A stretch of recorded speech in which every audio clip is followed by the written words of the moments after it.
Welcome to CM times. Ongole mining శాఖ ఆఫీసులో పనిచేస్తున్న అతిపెద్ద తిమింగళాన్ని వలపన్ని ఏసీబీ అధికారులు పట్టుకోవడం జరిగింది. ఆదాయానికి మించిన ఆస్తులు సంపాదించారన్న పక్కా సమాచారం ఏసీబీ అధికారులు పట్టుకోవడం జరిగింది.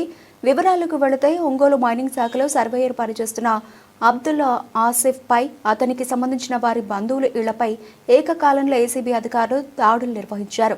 ఆదాయానికి మించి ఆస్తులు సంపాదించాడన్న పక్కా సమాచారంతో ఏసీబీ అధికారులు ఈ దాడులు నిర్వహించారు. శుక్రవారం ఉదయం ఏసీబీ అధికారులు ఏకకాలంలో మైనింగ్ ఆఫీస్ కనిగిరిలోని సర్వేయర్ అత్తగారి నివాసంలో, విజయవాడలో ఆయన నివాసంలో ఒకేసారి ఏసీబీ అధికారులు దాడులు చేయడం జరిగింది. గతంలో ఈ సర్వేయర్ మార్కాపురం, నెల్లూరు, ఒంగోలు ప్రాంతాల్లో సర్వేయర్గా పనిచేయడం జరిగింది. ఈ సర్వేయర్ను ఏసీబీ అధికారులు ఒంగోలు నుండి విజయవాడలోని ఆయన నివాసానికి తరలించి అక్కడ అంతా సమాచారం సేకరించే అవకాశం ఉన్నట్లు తెలుస్తోంది.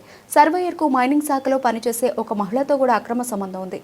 ఆమె పేరుతో కూడా ఆస్తులు ఉన్నాయని ఆఫీస్ వర్గాల సమాచారం. అయితే ఈ ఏసీబీ అధికారులతో దాడులతో మైనింగ్ శాఖలో పనిచేస్తున్న అధికారులు భయంతో వణికిపోతున్నట్లు సమాచారం.